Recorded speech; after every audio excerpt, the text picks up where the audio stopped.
থরে থরে সাজানো 500 টাকার বান্ডিল। এই বান্ডিল দিয়ে তৈরি হয়ে যাচ্ছে উঁচু ডিবি। ভোটের মুখেই বিপুল পরিমাণ টাকা উদ্ধার করলো। নগদ উদ্ধার হলো 5,60,00,000 টাকা। পাশাপাশি 3 কেজি সোনা, 103 কেজি রূপোর গহনা এবং 68টি রূপোর বারও বাজেয়াপ্ত করল পুলিশ।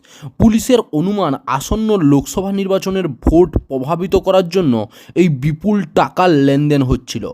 গোপন সূত্রে খবর পেয়েই বেল্লারি শহরে অভিযান চালায় কর্ণাটক পুলিশ। এক গহনার দোকানির বাড়ির তল্লাশি চালাতেই বেরিয়ে আসে কোটি কোটি টাকা। থরে থরে সাজানো টাকার কোনো হিসাব দিতে পারেনি দোকানি। এরপর প্রচুর সোনার উপর গহনা এবং রূপোর বারও উদ্ধার হয়। এরই সঙ্গে পুলিশের তরফে জানানো হয়েছে মোট 5.60 টাকা নগদ উদ্ধার করা হয়েছে। সোনার উপর গহনার দরও কোটি টাকা। সব মিলিয়ে মোট 7.60 টাকার নগদ ও সোনাদানা উদ্ধার করা হয়েছে। ওই দোকানিকে হেফাজতে নিয়েছে পুলিশ। শুরু হয়েছে জিজ্ঞাসাবাদ।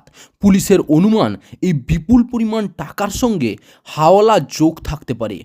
প্রাথমিক তদন্তের পর আয়কর দপ্তরের হাতে তদন্তভার তুলে দেওয়া হবে। চাকরির খবর থেকে শুরু করে নিয়োগের খবর থেকে শুরু করে ঝড় ঝঞ্ঝা, দেশ বিদেশ, রাজ্য, জেলা এবং আপনার শহরের খবর একটা চ্যানেল আমাদের newsbangla.com-এ সবার আগে আপনারা পেয়ে যাবেন। তাই চ্যানেলটাকে অতি অবশ্যই সাবস্ক্রাইব করে পাশ থেকে বেল আইকনটা ক্লিক করে অল নোটিফিকেশন অন করে রাখুন। জয় হিন্দ, জয় ভারত।